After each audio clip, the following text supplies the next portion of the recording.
Now I'm excited to get started. Today I get to introduce you to Dr. Eric Legius.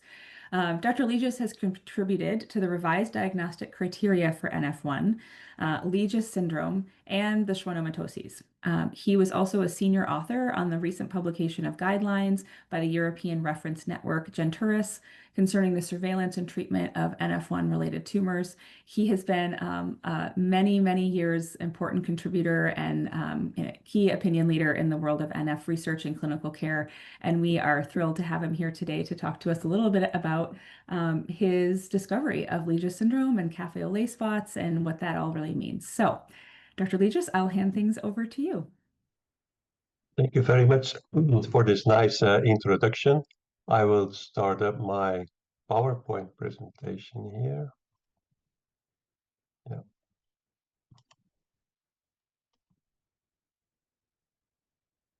So hello everybody, my name is Eric Legius and I'm a retired clinical geneticist living in Belgium. I've been working at the University of Leuven for the whole of my career, except for 2 years when I worked as a fellow at the University of Michigan in Ann Arbor. Today's topic is café-au-lait spots. This is a very characteristic hallmark of neurofibromatosis type 1, but also of a certain number of other diseases which in general are less frequent than neurofibromatosis type 1. And this image here is from the website of CTF, where you have 3 nice examples of these café-au-lait spots. You cannot feel them, so it's not raised. They're flat, they are macules, and as you can see, they have a very nice sharp edge with a circumscribed border. And this is the typical color that you see in people with light skin, and in people with a dark skin, the color is even darker than the surrounding skin. We know that café-au-lait macules are not very rare, and you see them also in the general population of children. And on this slide here, I listed 4 different publications on café-au-lait spots in children in the general population. And as you can see here on the slide, you see in about 1 in 4 infants and preschool-age children, 1 or more café-au-lait macules. But if you go to 3 or more café-au-lait macules, it's only present in about 1% of infants and preschool-aged children. These are here at this point on the slide, you have 3 studies in school-aged children, and also, as you can see, 1 or more café-au-lait macules is quite frequent in the general population of school-aged children. If you go to 3 or more café-au-lait macules, it's like 1 to 3%, so it's much less frequent. So the more café-au-lait spots, the less frequent it is. And this here is a very old book, and this is my copy of the book. I made a scan from it. It was published in 1956, and the last author was Jim Neal. As you can see, Jim Neal working at the University of Michigan in Ann Arbor, a place where I also spent 2 years of my career. And I had the pleasure to meet Jim there on several occasions. And he did the first population study at the level of the state of Michigan on all the families that were known and individuals that were known at that moment with neurofibromatosis. And I have to say, at that time, they did not make a distinction between neurofibromatosis type 1 and what we now call NF2 related schwannomatosis. So they put everything in the same bag. But one of the results of their population study, together with Frank Crow and William Schul, was that, he wrote that any person with more than 6 café-au-lait spots, which exceed 1.5 centimeter in broadest diameter, must be presumed to have neurofibromatosis even in the absence of a positive family history. Proof of the exception rests upon the examining physician. So even at that time in 1956, it was already clear that six or more than 6 café-au-lait spots is very rare in the general population and has this link with neurofibromatosis. And if we then go to the modern history of neurofibromatosis type 1, then we go to the diagnostic criteria that were published by a consensus committee from the National Institutes of Health in 1987. We found again here we find here the 6 or more café-au-lait macules over 15 millimeters in greatest diameter in postpubertal individuals. And as I showed you, this comes straight from the seminal work by Jim Neal at the University of Michigan in Ann Arbor. Also, the freckling in the axilla or inguinal region was already noted in his book and later became also known as Grohe sign. And Grohe was the first author of the book that I showed you before. And as you know, there are other criteria here, the neurofibromas, the plexiform neurofibromas, optic pathway gliomas, and so on, the Licht nodules, the osseous lesions, and then the first degree relative.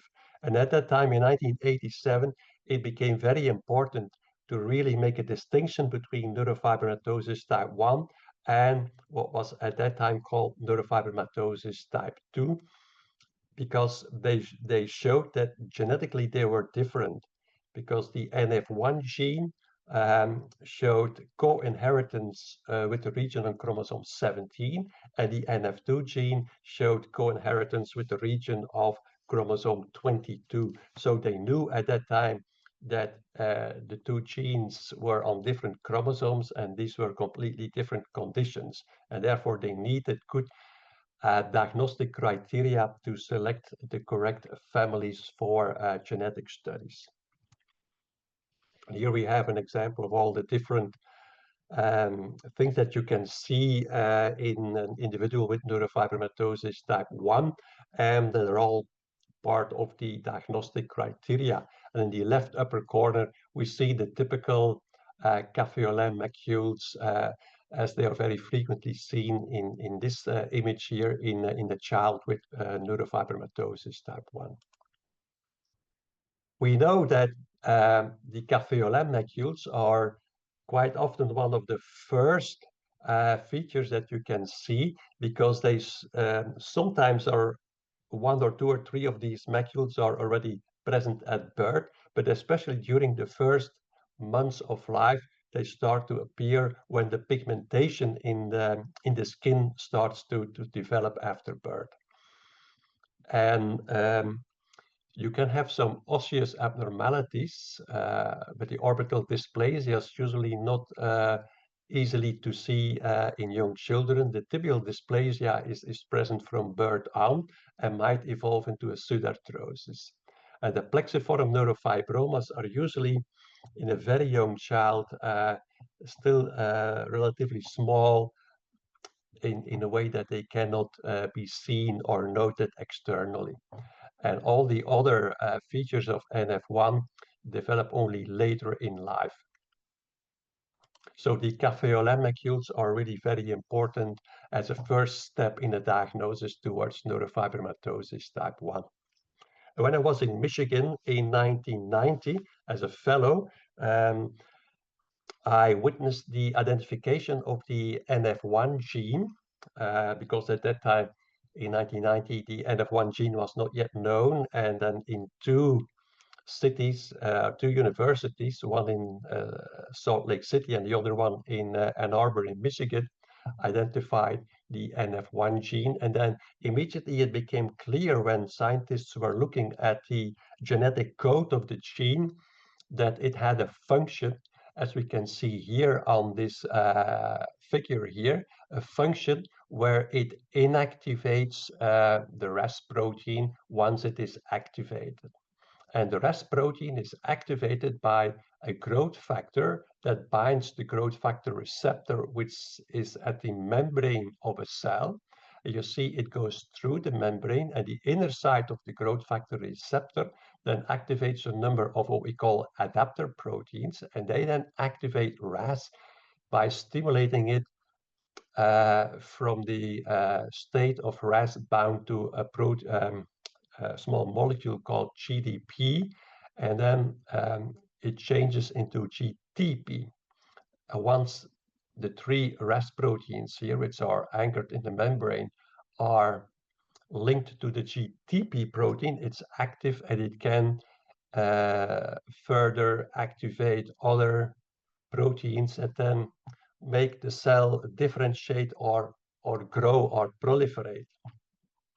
Of course, a cell cannot continue to proliferate, and therefore this active RAS has to be inactivated. And neurofibromin is one of the proteins that can help RAS in this inactivation step, so that the stimulus for growth of a cell stops at a certain moment. This immediately links neurofibromin towards the increased risk for tumor formation, the neurofibromas, the optic pathway gliomas, brain tumors, and so on. Because when there is no neurofibromin, RAS will be too active once it gets activated and might stimulate the cell too much to grow. We call such a gene that slows down a growth signal a tumor suppressor gene, because it makes a protein that suppresses tumor growth and prevents that the cell becomes a tumor. Now we know that we have two copies of genes, and we also have two copies of the NF1 gene, one inherited from our father and the other inherited from our mother. And we know that neurofibromatosis is present when we have somewhere a variant on a gene that makes the protein inactive. So when one of the two proteins is inactivated due to a pathogenic variant in one of the two NF1 genes, we have NF1.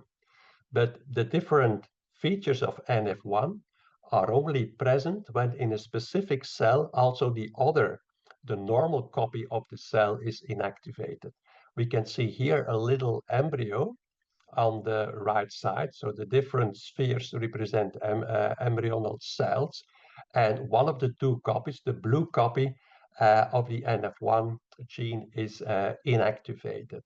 Now, when during proliferation of the embryo or later on in life, one of the cells also loses the function of the normal functioning NF1 copy, then we see abnormalities. As you can see here, all these blue dots on this little person here represent places where cells also have an inactivation by accident of the normal functioning copy.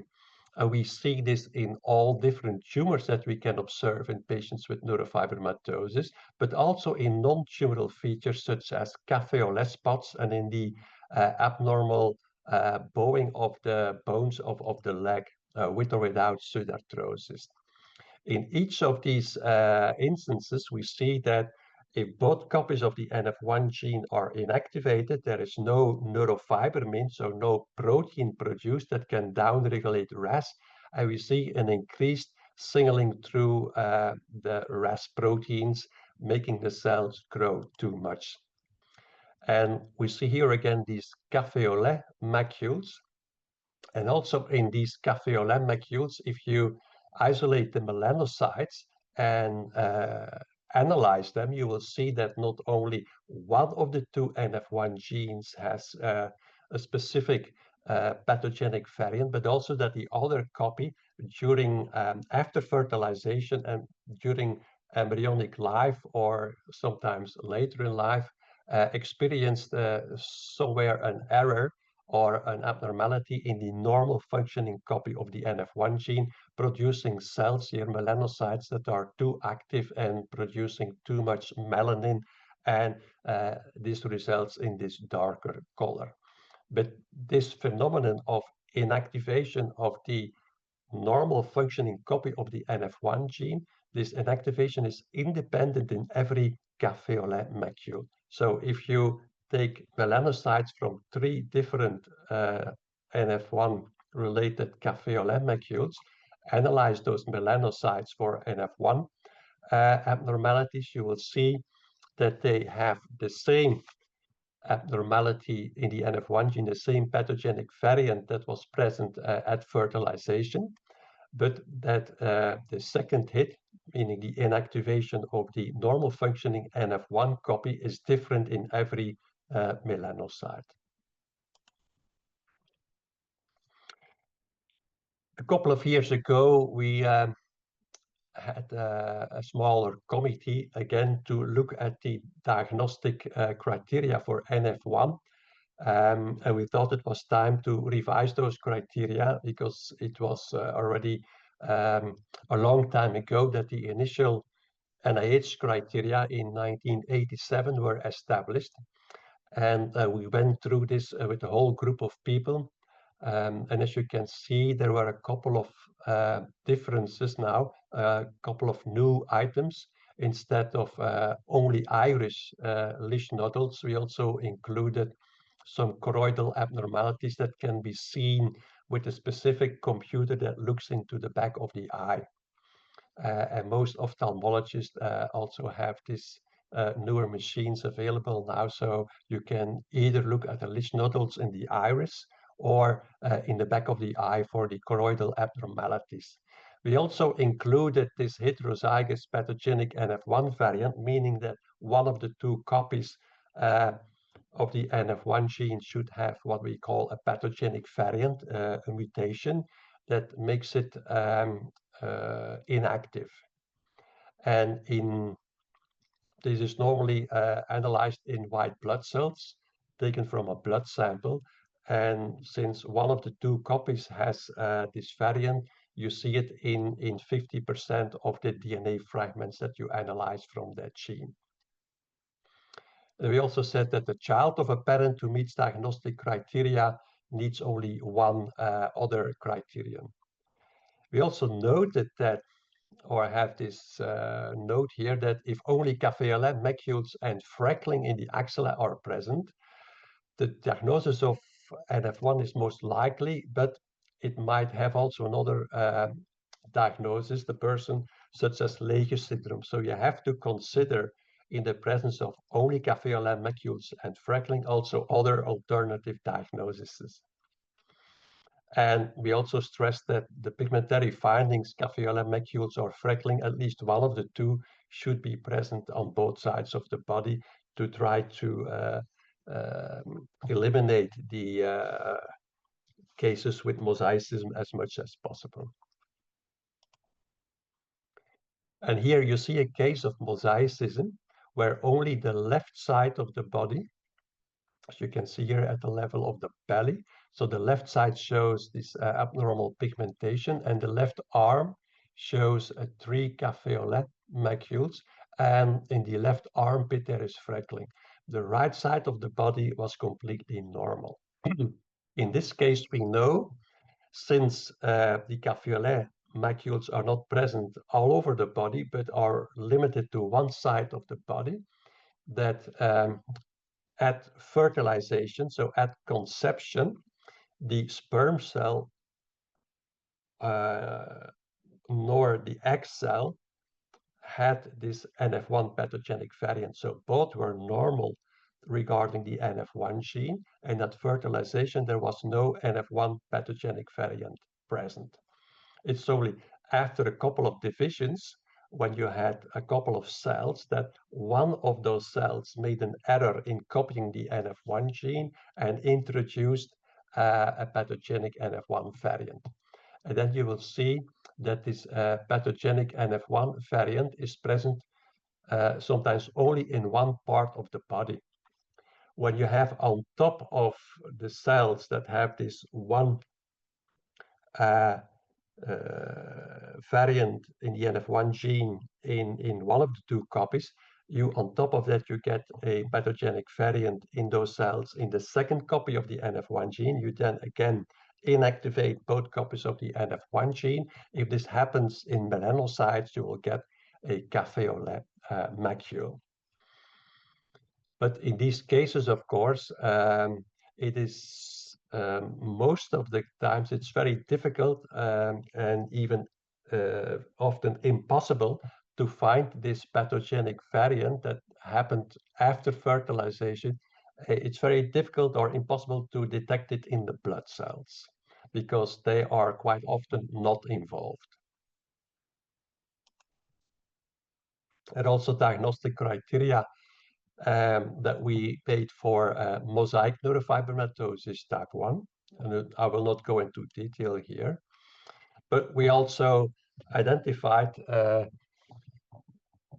that there were families with multiple café-au-lait macules where we could not find any pathogenic variant in the NF1 gene. And so these are examples of one of the families, as you can see here, that we identified, where you have multiple café-au-lait spots, but we were not able to identify any pathogenic variant in the NF1 gene. And as you can see here on this slide, family 1 was quite large with many 3 generations of available individuals with multiple café-au-lait spots. And if these café-au-lait spots were related to neurofibromatosis type 1, you would expect that they would co-inherit from one affected individual to the other, together with one of the 2 chromosome 17, where the NF1 gene is localized. But we could exclude that it co-inherited with the NF1 gene, so we knew it was a different disorder. And we looked then at other chromosomes, and we found that there was this co-inheritance with the region on chromosome 15 that was present in all those affected individuals. In that region on chromosome 15, Professor Akihiko Yoshimura, you see him here in the middle of the slide on the picture next to me when I visited his lab. He had identified the spread genes, spread 1, spread 2, and spread 3. And he had shown that these spread genes, the proteins that were made from this spread gene, had an influence on the RAS, and it would also downregulate RAS, quite not yet known how it did, but quite similar to neurofibromin. So when I realized that this spread 1 gene was localized in the same region on chromosome 15 that was present in all these individuals and co-inherited with the café-au-lait macules, we started to analyze spread 1 genes in these families.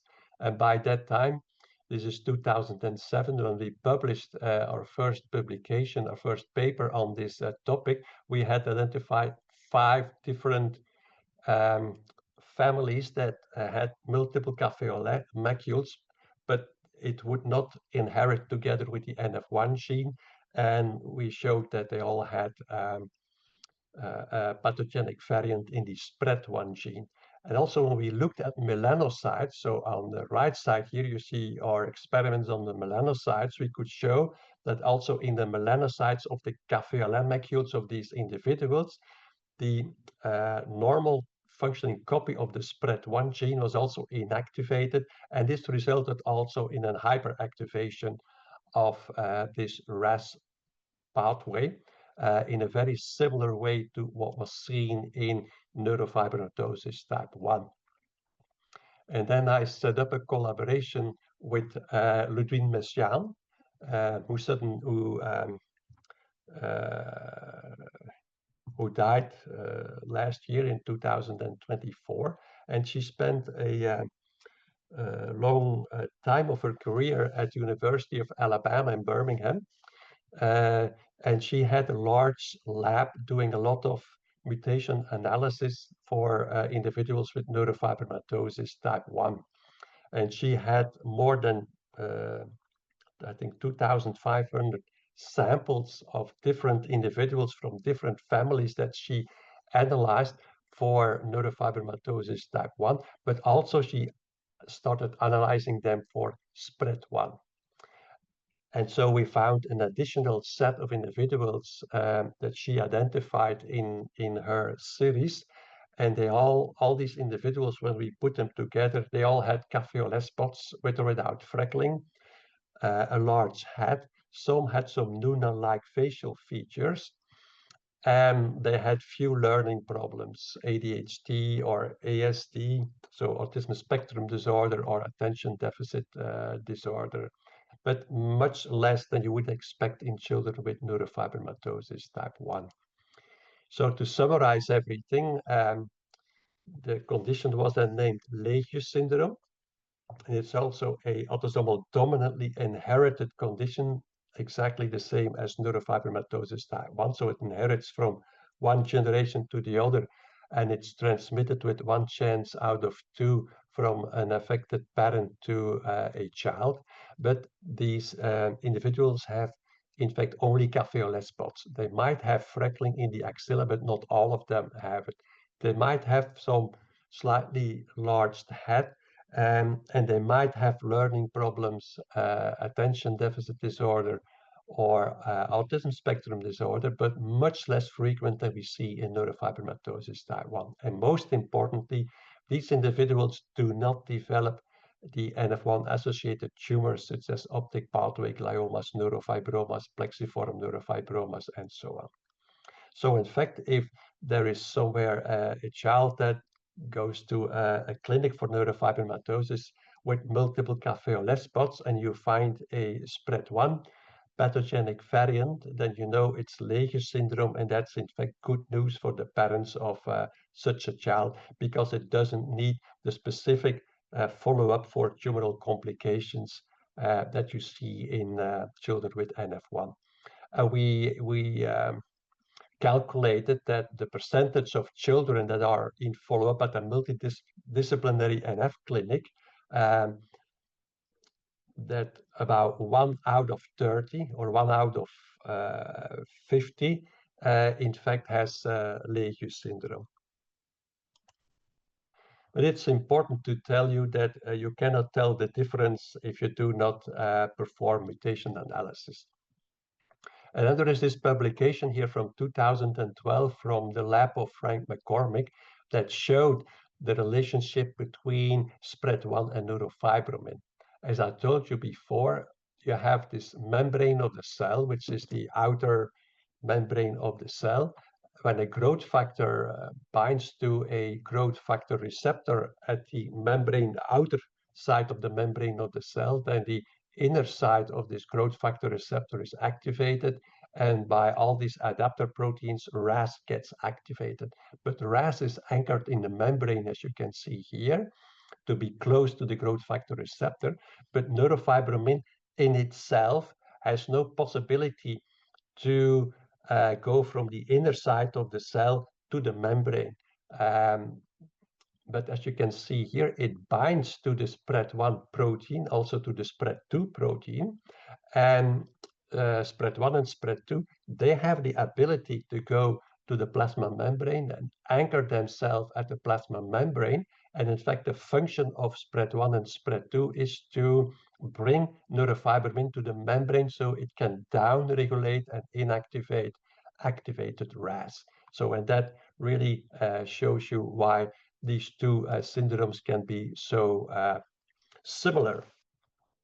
Now, when we look at data such as those of Ludwig Messiaen, where a very large number of individuals have been analyzed for their specific NF1 pathogenic variant, then we see that there is 5% group that have in fact a what is called NF1 microdeletion, meaning that not only the NF1 gene is deleted, meaning it's absent, but also a group of surrounding genes is absent and is co-deleted together with NF1.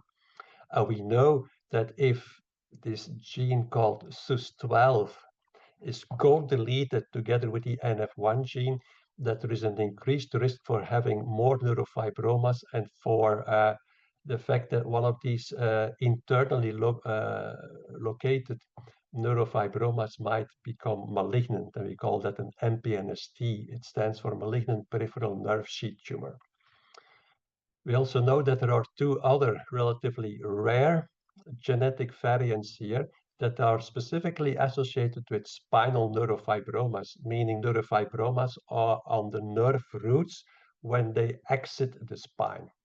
What is important here is that some of these individuals with this particular 844-848 variant at that position, that they can have a few café-au-lait macules, and therefore they are usually diagnosed quite late. But then you have this set here in green.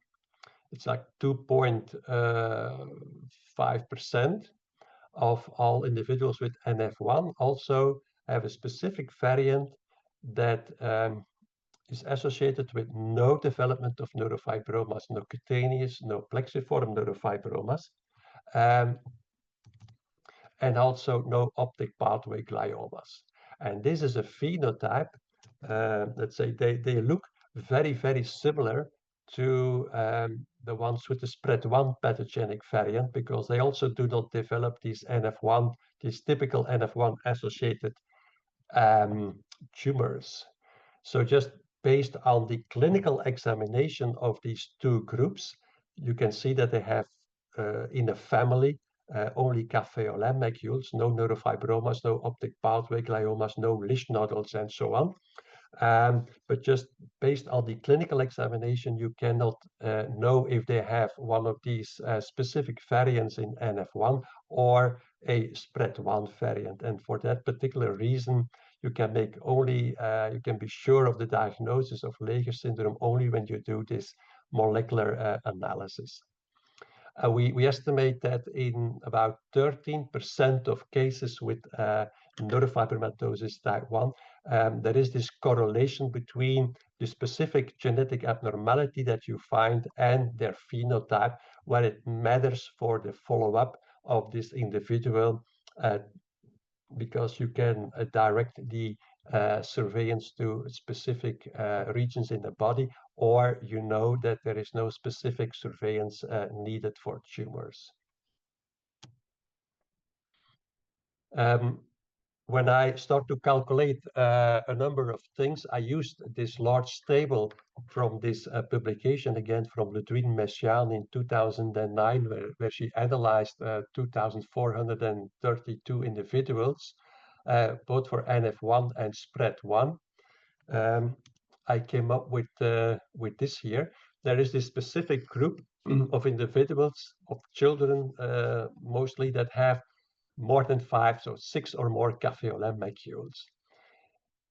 If they do not have a family history, you cannot analyze other individuals from the family to make a diagnosis of NF1. They have only these café-au-lait macules and no other NIH or revised criteria.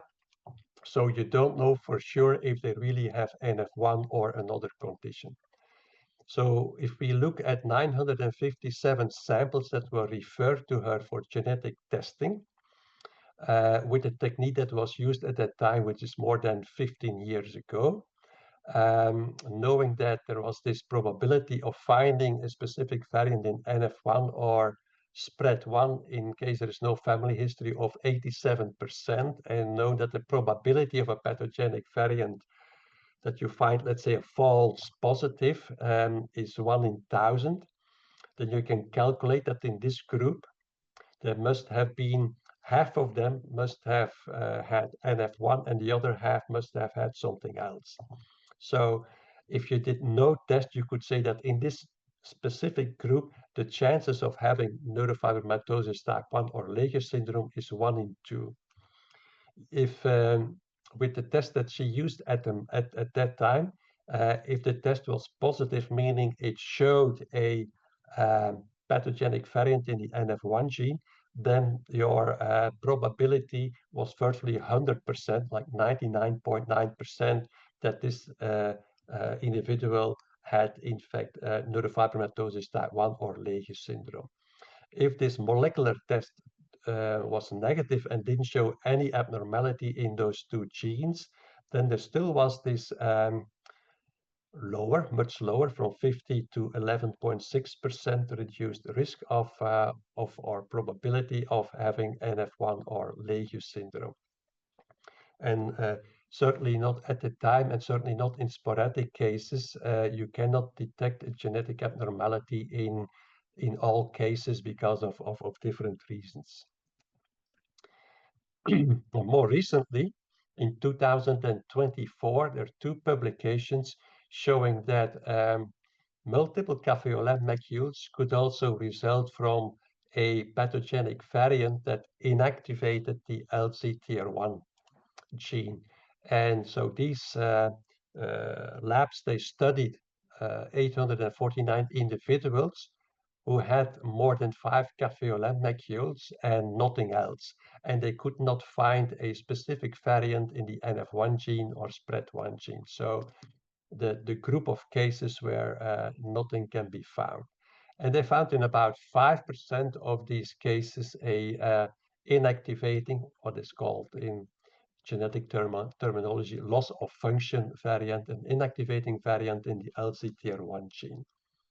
But when they looked at 54 relatives who also had the same inactivating variant in LZTR1, only 29% of them had café-au-lait macules, and most of them even not 6 or more, so on average only 3, showing that what we call as geneticists, the penetrance of the condition is low, meaning even if you have inherited the pathogenic variant, the chances that you develop café-au-lait macules is quite low, while in neurofibromatosis type 1 and the Legius syndrome, the probability of developing café-au-lait macules, given the fact that you have a pathogenic variant in one of those two genes, is 95%. Also, these café-au-lait macules some had short borders, others had irregular borders, and they did not develop the NF1-related tumors such as neurofibromas, optic pathway gliomas, or Lisch nodules, and so on. And 2 of the 125 individuals that they analyzed, so this 4.7% and 54 relatives together, they found only 2 individuals with a schwannoma, which is a very low level, of course.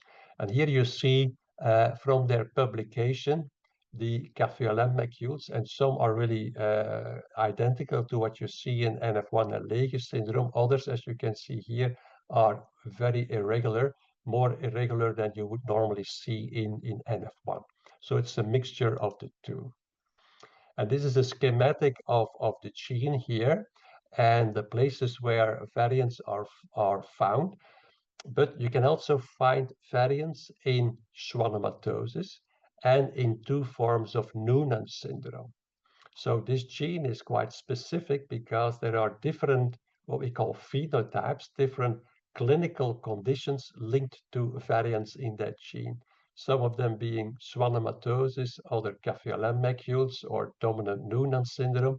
But in all of these cases where there is a dominant inheritance pattern from one generation to the other, we see that the penetrance, meaning the probability that you will get symptoms if you have inherited the variant, is low and can be quite low, as we also saw here for the café-au-lait macules. This is another condition where it's not NF1 or SPRED1 or LZTR1, but these are café-au-lait macules. But when the children get older, they become darker than the traditional café-au-lait macules. And this is a condition called Noonan syndrome with multiple lentichiness. And it's caused by pathogenic variants in a gene with the name PTPN11, but it is also part of what we call the RAS pathway. And most cases of Noonan syndrome are also caused by pathogenic variants in genes that affect the RAS pathway in a similar way as neurofibromatosis and Legius syndrome does. So it is not so remarkable that you have these overlapping features, and that just based on the clinical features, it's not always very easy to know exactly what it is. This is a quite rare condition, but you see that these café-au-lait macules are very similar to what you see in NF1, also larger, smaller. But this is a condition called constitutional mismatch repair syndrome. So this is a condition where there is a deficiency in the repair of DNA. So when DNA is synthesized in a cell that has to divide, and the chromosomes have to be doubled and divided over the two daughter cells, then after the DNA strands have been copied and synthesized, there is a system that checks for mismatches, so for errors that were introduced. And this is done during every cell division, and make sure that you do not pass on abnormalities to the daughter cells that were introduced in the process, in the copying process. But this is completely deficient. And what you can see here is that these cells accumulate lots of pathogenic variants in all kinds of genes, but also in the NF1 gene, and it causes these café-au-lait macules. But the most important message is here that this rare syndrome is associated with an increased risk for cancer because of all these different mutations that are introduced in many cells and in many genes. And then this is also something with hyperpigmentation that sometimes looks like a café-au-lait macule, but as you can see, it is quite often limited to one side of the body. As you can see here, only also in a checkerboard pattern, and here it's until the midline. This is called McCune-Albright syndrome, and it's always caused by mosaicism, meaning that the gene variant is not present in all cells of the body. And the gene that is affected is GNAS. And then to end the story, is this interesting publication less than 10 years ago, where they observed this kind of pigmentation abnormalities. You see, they're very irregular, and some are lighter, some are darker. In children with red hair or with very fair skin. And this is a kind of, you see in these individuals quite often freckles in the face during the summer period. And you can look at these spots at the back or at the belly as kind, or the arms or legs as kind of conglomerate of these freckles. And they have a very specific color, because these individuals with red hair, they develop another type of melanin called pheomelanin, and it also has somewhat a different type of color than the traditional café-au-lait macules. And they are not associated with anything else, only with the skin type. So it's also important to recognize this and make sure that they don't get the diagnosis of neurofibromatosis type 1. So we have a whole list of different syndromes, and I did not discuss every single syndrome here. And also sometimes there is a chromosomal abnormality where a ring is formed, creating severe intellectual disability, and many of these individuals also have café-au-lait macules. So this is kind of a small summary of what all the different types of syndromes can be that are associated with multiple café-au-lait macules. But number one, of course, is neurofibromatosis type 1, because that is the most frequent condition in everyday life that is associated and is very clearly associated with multiple café-au-lait macules. And these are all the people that I had the pleasure to collaborate with all of these people during my career, and I'm indebted much to them to show all the different things that we did in science. And by this, I want to end this presentation, and so I'm ready for questions now. Excellent. Thank you so much, Dr. Legius. We definitely have some questions for you. I am going to do that and spotlight us so that I'm just going to present some of these questions. Okay, great. So that was wonderful. Thank you. And some of the questions that came through, you then went on to answer in your presentation, which is always great because it really means that this is information that people are really needing and wanting. And so we thank you for being here. I'm going to start with a question that came in both in registration and also was asked a couple of times kind of in our chat and our Q&A, which has to do with if, in this case, I'm the mother of a now teen or adult, young adult who had genetic testing, 10, 15, 20 years ago, and we think they have NF1, maybe things were inconclusive. Is there a point at which, because of the discovery of spread 1 and Legius syndrome, they should consider redoing genetic testing? And kind of how long ago, right? Does this make sense? Like, how does this discovery impact those who have not had testing in, a couple of decades? Yeah, that's a very interesting question, and it has different aspects. First of all, if a diagnosis of neurofibromatosis was suggested a long time ago based on the café-au-lait macules, and in the meantime, these individuals have developed more um, features of NF1, such as neurofibromas, optic pathway gliomas, Lisch nodules, choroidal abnormalities, typical bone lesions, then we know that they fulfill the diagnostic criteria for NF1. And pure for diagnostic purposes, it is then not really needed to confirm this with a molecular test.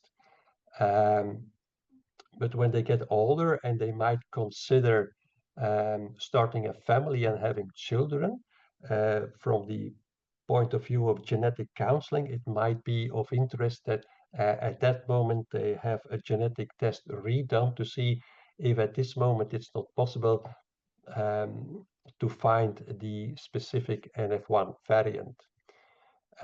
For those who only have multiple café-au-lait macules, it makes sense to really look at the spread1 gene and maybe the LCTR1 gene to finally have a solution. But as I showed you before, 15 years ago and even now, we are not able to detect every single genetic abnormality in the NF1 gene. So even now, a genetic test is not 100%. And especially in sporadic cases where there is no family history, it is very well possible that the pathogenic variant originated after fertilization is present in many parts of the body, but is only present at a low level in the blood. And this is, of course, the tissue that we analyze in genetic testing. So even now, a specific NF1 pathogenic variant might escape detection if it is present only in a very low proportion of the blood cells. But we know that with the current techniques, which are different from 15 years and 20 years ago, it's easier to detect the pathogenic variant that is present only in a small proportion of the cells. So also there, it makes sense to try to discuss with the treating physician if it's relevant or not to do it, to redo a genetic test. That's great, Dr. Legis, and in fact, it really highlights what I was kind of hearing you talk about, which I want everyone to know is that if you are asking these kinds of questions for yourself or for your child, talking to a medical genetics clinician, a genetic counselor, particularly one who is very familiar with NF1, is really the next best, like the next stop to make on that. And CTF, for those of you in the US, CTF does have a clinic network, and we're happy to help direct you to a clinic that's hopefully near where you live, and you can always reach out to CTF with questions like that. And there are also lots of great clinics in the EU, but talking to your doctor is definitely a great step when you're asking those kinds of questions. So thank you. Okay, so another question that we came in, or that we saw a couple of times was, is there any correlation between the size of an individual café-au-lait spot and risk? So for example, one of our attendees said that their son has one café-au-lait, has several, but one of the café-au-lait spots wraps around their entire midsection, like kind of the halfway around, right? Is that should that be concerning to a parent, something that they should watch more closely, just because of its size? Yes, sometimes it does, sometimes it doesn't matter. Sometimes it's only the melanocytes that are part of this large segment of skin that is affected by hyperpigmentation. And if it's only the skin, only the melanocytes, so the pigment cells of the skin, then there is no increased risk. But we know as clinicians that sometimes when there is an underlying, a deeper seated plexiform neurofibroma under the skin, it can affect the pigmentation of the overlying skin.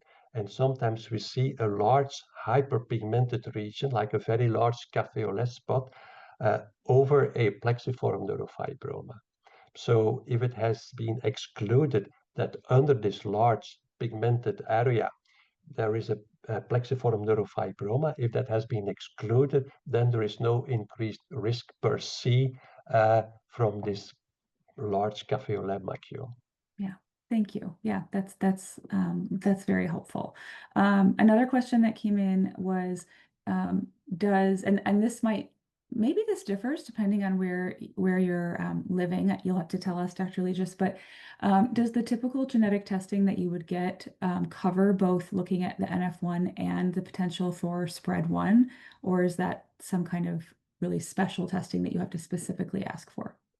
It used to be the case a long time ago, but more recently, the techniques of analyzing genes have been revolutionized with the availability of what's called massive parallel sequencing, these large sequences that can sequence many, many genes, a whole genome in one go. And so the NF1 gene, when it is analyzed, is usually part of a panel of genes that are either related to neurofibromatosis, Legius syndrome, Noonan syndrome, or to other types of somewhat related conditions.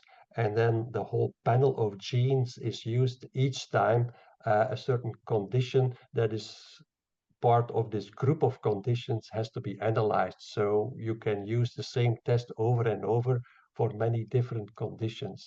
And nowadays, I think virtually all labs use these panels, and if they include NF1, they also include spread one. Yeah, great. Thank you.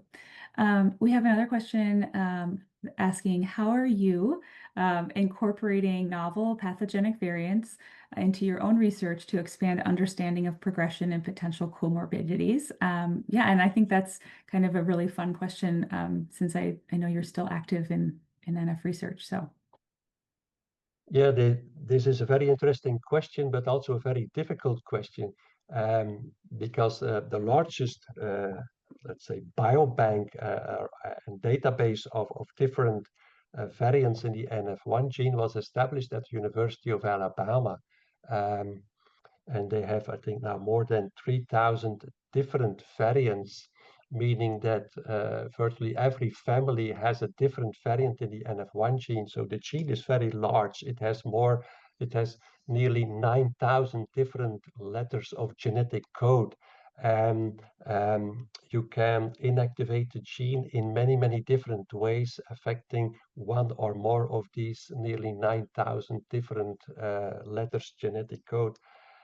Therefore, I showed this specific slide where a small number of different variants are present frequently enough to make correlations. And the most frequent abnormality is the NF1 microdeletion, which is present in 5% of the cases of NF1 and constitutes somewhat a different disease because of the additional risks. But then you have seen that all the others happened only in a little bit more or less than 1% of the cases, and these are the more frequent. So we in fact need a very, very large database colliding or summarizing data from different institutions, from different groups, to try to make sense of this.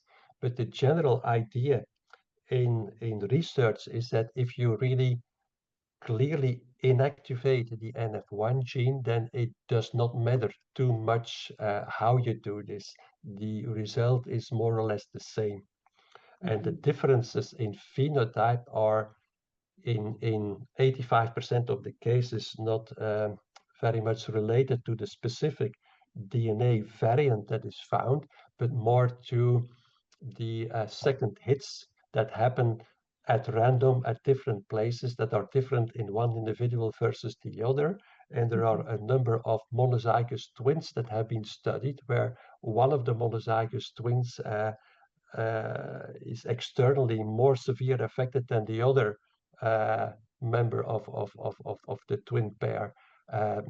Just going or relating to the second hits that happen most of the time during development in Schwann cells or in pigment cells or other cells that target the NF1 gene. Yeah, thank you, Dr. Legius. I think one of the takeaways when I am in these conversations is that it's really complicated, and we continue at CTF to try to fund the smartest people to try to untangle how complicated this is. So thank you for that. But there is please. one issue because we don't know all variants yet in the NF1 gene, and some variants are normal variants, meaning observed in a general population that don't mean anything because they're benign variants. From others, we know that they are pathogenic variants, but there is a group of variants in the middle called the variants of unknown significance, or VUS. And this is, of course, very frustrating when a genetic test is performed and they say, well, we found something, but we don't know what it means. And there, of course, by putting all data from different groups together, studying those families and those individuals more in detail might help us improve our diagnostic yield so that we maybe someday end up with 99% sensitivity of a genetic test, but we are far from that at the moment. Yeah, thank you. Yeah, that's very helpful. So I'm gonna wrap us up. I'll let you off the hook of the spotlight here, Dr. Legius, while I just do some last minute housekeeping. So first, I want to again say thank you so much to Dr. Legius and as well as everyone who attended today. There's been some great conversation in the chat as well as wonderful questions coming through Q&A. I know that we did not get to all of them. I want to encourage folks to reach out to CTF. You can reach out to us directly with questions that didn't get covered today. We'll make sure that you get the information that you're looking for. I also want to say be sure to visit the CTF YouTube NF Knowledge series page, because we did earlier this year do a great webinar specifically around understanding the genetics of NF. And I saw some questions coming through about, if I have NF1, will my child have NF1 looking like in the exact same way I do? And we know the answer to that is most likely not. But again, great webinar about that. So please go check that out if you have questions around some of the inheritance patterns and kind of how that works. Okay, so again, thank you so much for being here. I'm just going to say a couple more quick notes so that everybody gets the information they need, which is that there should be a link getting dropped in the chat. I think it's already there, that we do have some great information about NF1 on the CTF website. You can visit our resource library. We have a specific resource around café-au-lait spots that was developed with our clinical care advisory board that is also linked for you. And again, this series happens every month with a new topic. We'll be taking a break for December for the holidays, but check back soon because we will start announcing the topics and dates for our 2026 series. That'll be posted on the events calendar. Be sure to sign up for our newsletter because that really is the best way to know when things are coming up that you might want to be involved in or attend. And again, if you have questions from today's webinar, the resources mentioned, questions that you asked that weren't addressed, please reach out to me. My email is in the chat. If you don't get a chance to grab it, you can always just visit our website and click contact us. That goes right to a staff member who knows how to kind of send those emails out to the right person to get the answers you're looking for. Again, a big thank you to everyone for being here and for joining us. We really appreciate all of you, and we look forward to seeing everyone at our webinar series in the new year. So have a wonderful rest of your day. Thank you.